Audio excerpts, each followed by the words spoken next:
pour la première fois, c'est important, vous allez en même temps élire vos conseillers municipaux et élire vos conseillers communautaires.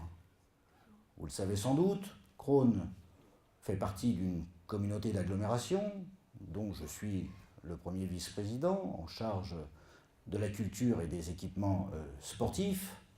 Et cette communauté d'agglomération, donc aujourd'hui, avait des représentants qui étaient désignés par les conseils municipaux de vos villes.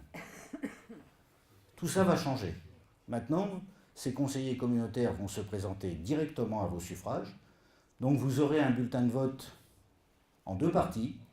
Une partie avec les conseillers municipaux et une partie à côté avec ceux qui se présentent au conseil de communautaire et qui, sur chaque liste qui se présente à vos suffrages, seront au nombre de 7. Comme beaucoup de listes dans l'Essonne aimeraient bien en avoir, et nous avons de la chance, c'est à Crosne que ça se produit, avoir un sénateur pour pousser la liste, comme il le dit, eh bien, je vais lui passer la parole, il va se présenter lui-même, et surtout, je crois qu'il va vous dire pourquoi il tient à ce que sa ville continue d'être gérée par cette équipe-là. Merci Alain de me tendre le micro, que je saisis bien volontiers. Je commencerai par vous dire que c'est pour moi un immense bonheur d'être avec vous ce soir, d'être à côté d'Alain et de son équipe. J'ai souvent employé une expression, et je vais l'employer encore ce soir, qui résume bien ce que je pense, c'est que tout élu, et en particulier un maire, un conseiller municipal, doit voir loin pour sa ville et rester proche de ses concitoyens. Pour quelle raison je soutiens cette liste? Pour une première, toute simple, c'est que Alain et son équipe ont un bon bilan. Un bon bilan, il suffit de dégrainer quelques noms quasi magiques pour s'en convaincre. Alain et son équipe avaient promis et ont réalisé, je cite un peu Alain Prévert, mais Prévert il est très à la mode, très estimé, très apprécié ici à Crosne. La maison des associations, le 1901 où nous sommes ce soir, la médiathèque Jacqueline de Romilly, la nouvelle école Jacques Prévert, et puis je pourrais citer également les nouveaux services techniques municipaux dans la zone d'activité avec la salle Aristide Brujon, la création, Alain l'a rappelé tout à l'heure, et ça c'est rare, d'un espace naturel sensible de 12 hectares. Je pourrais comme ça allonger la liste en rappelant par exemple les jardins bio qui ont permis de créer 3 emplois, plus 3 emplois, je dirais, des emplois classiques, mais il y a aussi d'autres emplois, ce sont les plus difficiles à créer, ce sont les emplois d'insertion, pour ceux qui sont loin de l'emploi et qui, grâce à ces emplois d'insertion, progressivement entrent dans la vie active. Je terminerai, parce que la liste serait trop longue, par rappeler quand même la baisse de 14% du prix du mètre cube d'eau, et enfin l'installation de 12 caméras vidéoprotection pour améliorer la protection des Crosnoises et des Crosnois, parce que nous sommes soucieux de la sécurité, de la tranquillité publique au sein de notre commune. Un bon bilan, un bon projet, et je ne dirais pas une bonne équipe, non, mieux que ça, une belle équipe.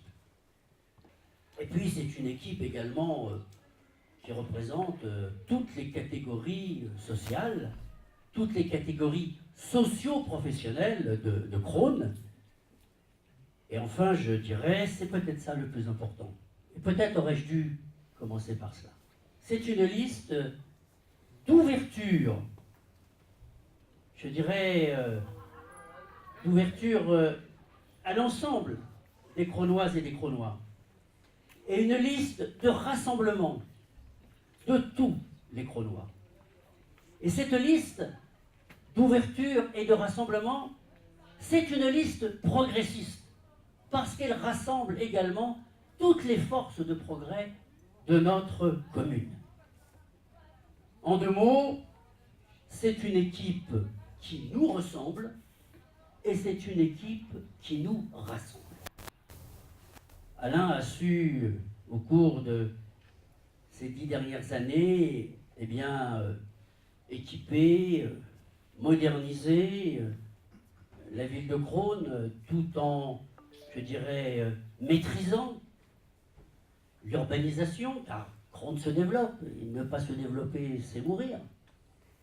Il a su également, parallèlement, protéger notre environnement, il a su sauvegarder le fameux caractère villageois de Crosne.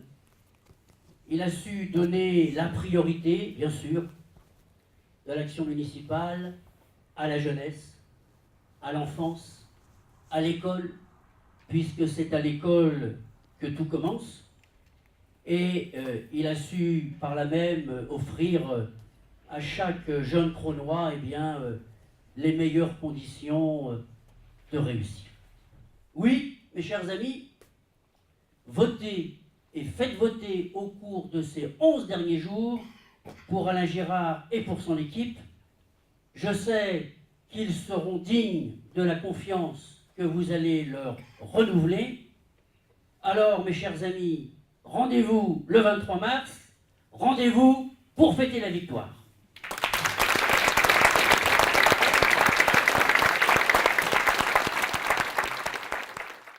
Alors c'est vrai que Michel a raison, nous avons beaucoup équipé la ville, nous avons beaucoup fait pour le monde associatif, et comme les choix budgétaires font qu'on ne peut pas tout faire, nous avons peut-être un peu délaissé notamment nos voiries, et j'insisterai donc sur ce fait, sur le prochain mandat. Nous avons déjà fait faire un diagnostic, mais nous passerons au plan pluriannuel de réfection des voiries. Donc je vous présente rapidement, tout le reste vous l'avez vu, que ce soit l'exigence en matière de fleurissement, que ce soit la concertation pour la signalétique, que ce soit les constructions raisonnées. Ce programme, qui plus est, il est finançable. Parce qu'on peut toujours faire des promesses mirobolantes. J'entends ici ou là qu'on va faire des super économies, mais on nous annonce des trucs incroyables. Donc on pourra aussi parler vérité des chiffres. Une mairie efficace, proche de ses habitants, Michel l'a dit, stabilité fiscale, parce que en période de crise, et c'est vrai que nous traversons un moment difficile dans la vie de notre pays, mais dans la vie de l'Europe en général, à quoi servirait-il d'augmenter les impôts si les gens ne peuvent pas les payer? Donc nous prenons l'engagement de cette stabilité fiscale. Non, cet engagement-là, je le prends, et nous le tiendrons. Nelly y veillera. L'échange avec les habitants, à travers les nouveaux moyens de communication, vous savez que la ville est en train de s'équiper de la fibre, qu'en 2017, l'ensemble de la ville sera couverte.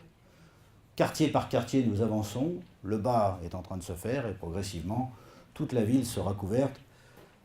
Nous créerons de nouveaux comités de concertation citoyenne. Vous savez qu'une ville de 10 000 habitants n'est pas obligée de constituer des comités de quartier. Parce que je tiens à la démocratie participative, nous l'avons fait quand même. D'aucuns les ont utilisés à d'autres fins que ce pour quoi ils sont faits. Nous ferons en sorte de les constituer différemment pour qu'ils ne soient pas l'objet de politiques politiciennes, mais bien l'objet de concertation pour que les Cronois puissent prendre en main plus encore leur destin. Et puis on est en train de travailler à la simplification des procédures.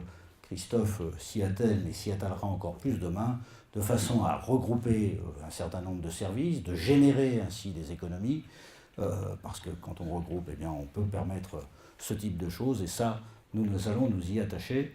Et puis je demanderai aux élus, parce que notre ville grandit, je demanderai aux élus que de me relayer dans les permanences vers vous, et notamment dans l'objet de la délégation qui est la leur.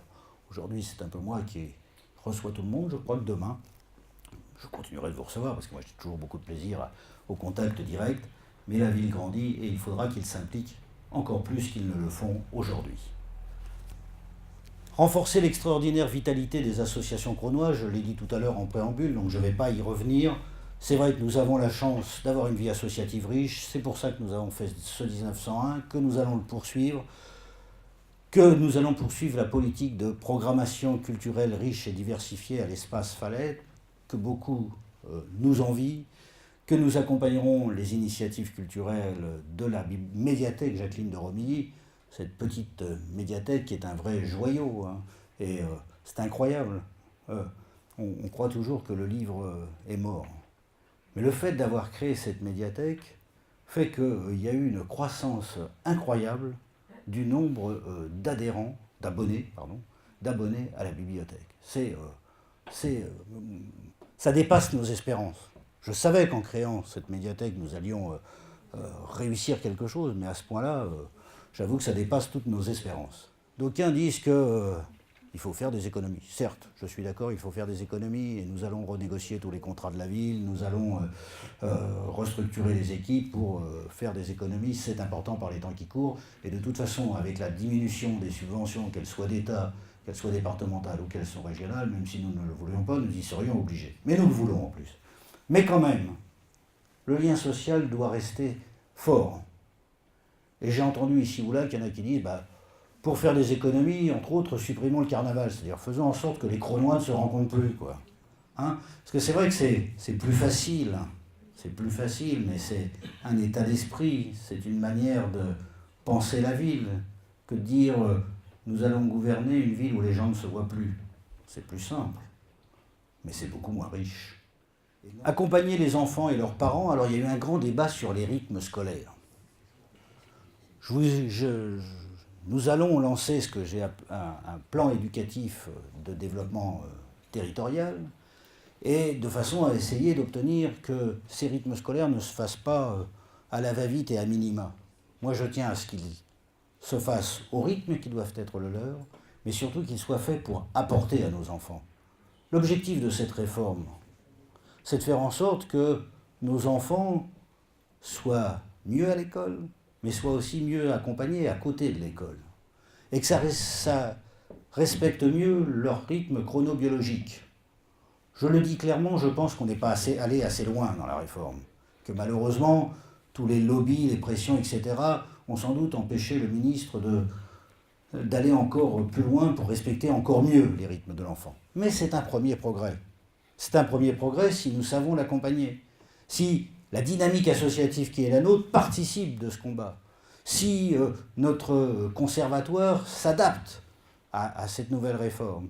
Si les ateliers pédagogiques que proposent les jardins d'insertion, les jardins familiaux, y participent. Enfin, c'est toute une dynamique qu'il faut créer. Mais pour ça, il faut du temps. Il faut créer un plan, un vrai plan éducatif de développement territorial et faire en sorte que nous réussissions cette réforme. Il ne s'agit pas de dire on va faire de la garderie à côté des heures d'école. Non.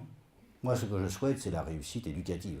On créera un programme de lutte contre l'échec scolaire. On a déjà beaucoup aidé le mouvement associatif à l'accompagner. On travaille déjà beaucoup à ça, mais on va encore accentuer ce travail parce que moi, je tiens à ce que les enfants réussissent dans cette ville. Donc, nous ferons en sorte de mettre en place des ateliers pédagogiques et de façon à renforcer ce travail. Alors, sur la crèche, je vous ai dit tout à l'heure l'accord que nous avions passé avec les assistantes libérales, donc je n'y reviendrai pas. Nous voulons impliquer les jeunes, et notamment, on veut créer ce qu'on appelle un passeport pour la liberté, c'est-à-dire que oui, on va les aider, parce que dans une période de crise, une commune doit servir d'amortisseur social, doit participer à l'aide qu'elle va apporter à ces jeunes, mais on ne peut pas tout donner sans rien recevoir et vice-versa. Et c'est ce qu'on veut créer à travers ça, c'est permettre aux jeunes de s'impliquer dans la vie de la commune, de participer notamment à cette histoire de rythme scolaire, mais pas seulement, à faire des chantiers d'utilité sociale, et en compensation, eh bien, nous les aiderons notamment pour leur permis de conduire, des choses comme ça, de façon à ce qu'ils puissent mieux s'insérer dans la vie de la cité et dans leur vie professionnelle. Poursuivre les liens intergénérationnels, cet après-midi, à l'espace René Fallet, il y avait une rencontre entre les enfants du centre de loisirs, les adolescents du club ado, et puis les personnes du troisième âge, comme on dit, de culture et loisirs et de la maison de retraite. Un vrai moment de bonheur, de rassemblement. Ils ont joué au loto ensemble, ils ont goûté ensemble. Et ça, ces moments-là sont des moments forts qui imprègnent la vie d'un enfant. Vous savez, on oublie trop souvent que ces liens intergénérationnels sont nécessaires. On ne peut comprendre la société dans laquelle on vit qu'à travers ce type de lien. Les randonnées pédestres, on est en train d'y travailler, notamment avec le Val-de-Marne, dans le cadre de l'arc boisé dans lequel nous nous sommes inscrits, et puis évidemment à travers les activités du siège que Christian pourra vous développer quand vous le verrez tout à l'heure, après, puisque c'est eux qui ont fait un gros programme dans lequel nous nous sommes inscrits.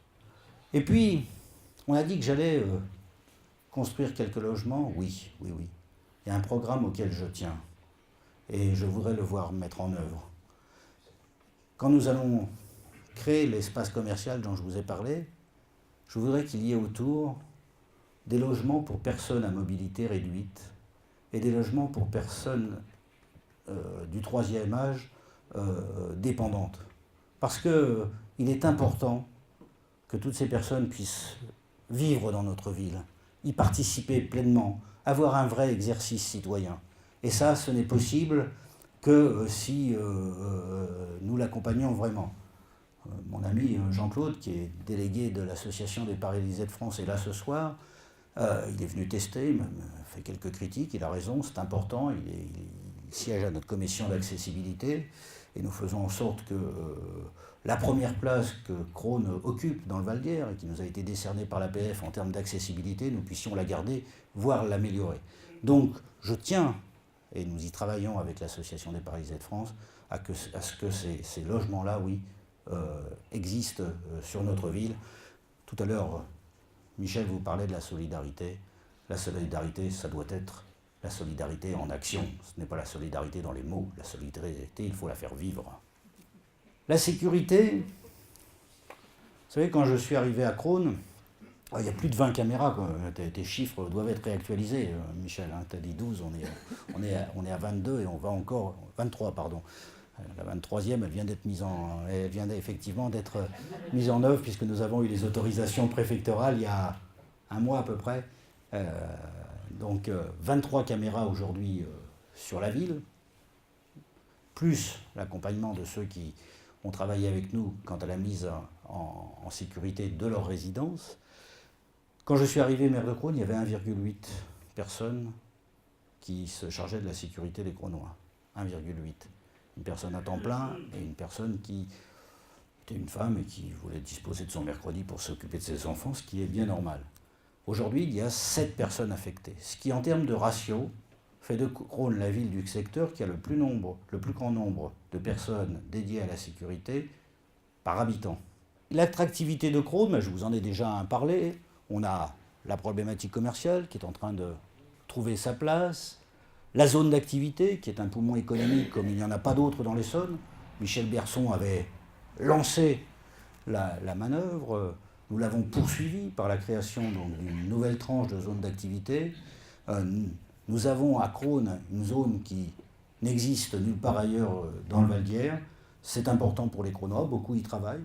Le dernier point, c'est les bus du dimanche. Vous avez été nombreux à me les réclamer. C'est vrai que nous avons beaucoup amélioré l'offre de bus. Maintenant, vous avez des bus de façon beaucoup plus régulière que ça ne pouvait être le cas par le passé. Et ça, c'est lié à notre force commune, au fait que nous ayons travaillé tous ensemble au niveau de l'agglomération et que donc l'offre se soit améliorée dans nos différentes villes, même si les villes qui étaient un peu en retard ont bénéficié plus que les autres pour rattraper, et Crosne fait partie de ces villes-là. Mais maintenant, il faut que nous réussissions la ligne du dimanche. On en a beaucoup parlé à l'agglo, ça a un coût, mais il va falloir que nous y travaillions parce que vous êtes quand même nombreux à nous le réclamer. Et puis il y a la ligne D du RER. Ça, c'est un vrai problème. J'étais je salue le candidat au municipal à la ville d'hier, Alain Bétan. J'étais chez lui hier, avant-hier, et il y avait un représentant du STIF qui était là. Alors on a déjà organisé beaucoup de débats sur la ligne D. Il nous a expliqué comment les choses allaient pouvoir s'améliorer, notamment par la création du deuxième quai sur la nouvelle station qui s'est créée, par l'apport des nouveaux réseaux de transport qui notamment permettront de quitter le RERD à Maison-Alfort et de rejoindre Paris par d'autres axes. Mais c'est vrai que nous avons encore à lutter pour améliorer les conditions de transport sur cette ligne, parce que, vous êtes nombreux à nous le dire, ça reste encore difficile. L'environnement, alors vous avez vu que j'avais beaucoup d'élus, et notamment les nouveaux qui étaient de sensibilité écologique. Nous avons déjà fait beaucoup, mais nous avons encore à faire.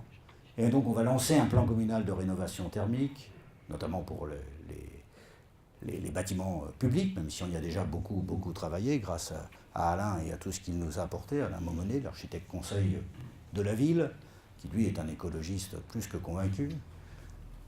Les paniers bio, j'en ai parlé tout à l'heure, mais la liste d'attente est importante.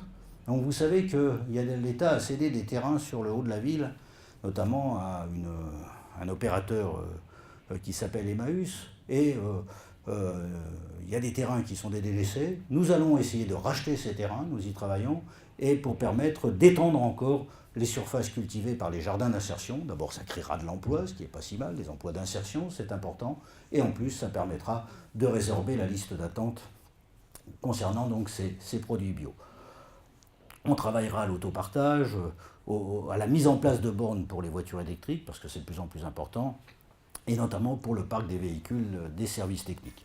Bien évidemment, nous travaillerons aussi avec l'entreprise d'insertion pour valoriser les 12 hectares d'espaces naturels sensibles, parce que c'est important que d'avoir des urbanisés, mais après il va falloir les faire vivre. Et moi je tiens à ce qu'on les fasse vivre, notamment sur le plan pédagogique, mais je l'ai déjà dit dans le film, je l'ai expliqué à Manuel Valls, donc vous l'avez déjà entendu. Et puis un agenda 21, bien évidemment, parce que c'est l'outil pour réaliser tout ça. Alors, vous êtes nombreux à me dire aussi, il n'y a plus de café à Crosne. C'est vrai qu'il n'y en a que deux, un qui est quasiment à côté de l'hôpital et puis l'autre qui est sur le haut. Mais entre les deux, il n'y a rien. Donc, comme on sait que ce n'est pas facile de s'implanter au cœur d'une ville, qu'il y a des restrictions liées aux problématiques légales, une association qui n'est pas faite pour faire des bénéfices pourrait participer de cela, et nous allons essayer de travailler donc là aussi à travers des emplois d'insertion à ce qu'un café associatif puisse trouver sa place au cœur de notre ville, parce que tout le monde aurait bien envie de temps en temps de pouvoir s'y détendre. Et puis on s'est rendu compte que le fait d'avoir fait du cinéma à l'espace Falais, ça marchait fort. Vous êtes nombreux à avoir répondu. Alors je ne parle pas évidemment du film de Noël,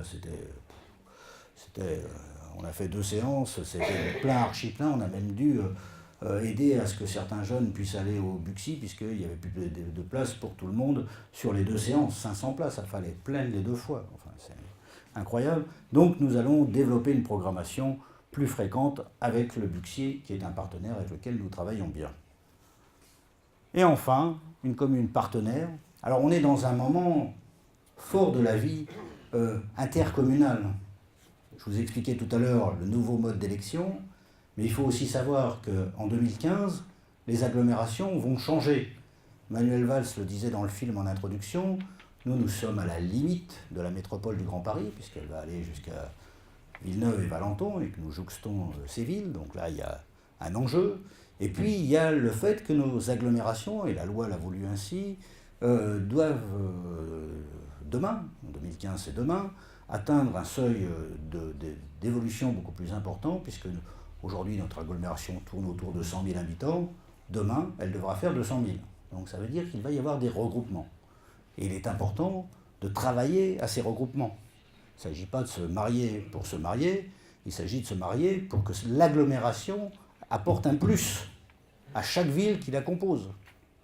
Que nous générions des économies par mutualisation. Vous savez, aujourd'hui, nous avons eu un programme de développement important au niveau de l'agglomération, et moi, je ne crache pas sur le bilan qui est le nôtre, je le revendique. Nous avons travaillé à un moment où c'était encore possible, et nous avons bénéficié de toutes les aides financières qui nous ont permis de réaliser notre programme. Maintenant, il faut aller vers des coopérations intercommunales qui soient des coopérations d'économie pour les communes, par des mutualisations plus fortes, par des... alors ça peut se faire par des groupements d'achat, ça peut se faire par parce qu'aujourd'hui, par exemple, je prends un exemple tout bête, mais chaque commune achète son papier. On pourrait très bien imaginer que demain, une grande agglomération de 100 000 habitants l'achète pour tout le monde. Je peux vous dire que ça diminue les coûts sacrément, pour chacun. Et ainsi de suite. Et ainsi de suite. J'ai pris l'exemple du papier qui est l'exemple le plus simple, mais je pourrais en prendre des beaucoup plus importants. C'est ce vers quoi nous devons tendre. Mais pour y tendre, il faut être particulièrement attentif avec qui les mariages vont se réaliser. Et ça, je crois qu'il n'y a qu'une équipe d'expérience comme la nôtre qui peut se situer dans une perspective comme celle-là. Voilà donc en gros ce que je voulais vous dire. J'espère ne pas avoir été trop long. En tous les cas, merci à vous d'être venus aussi nombreux ce soir.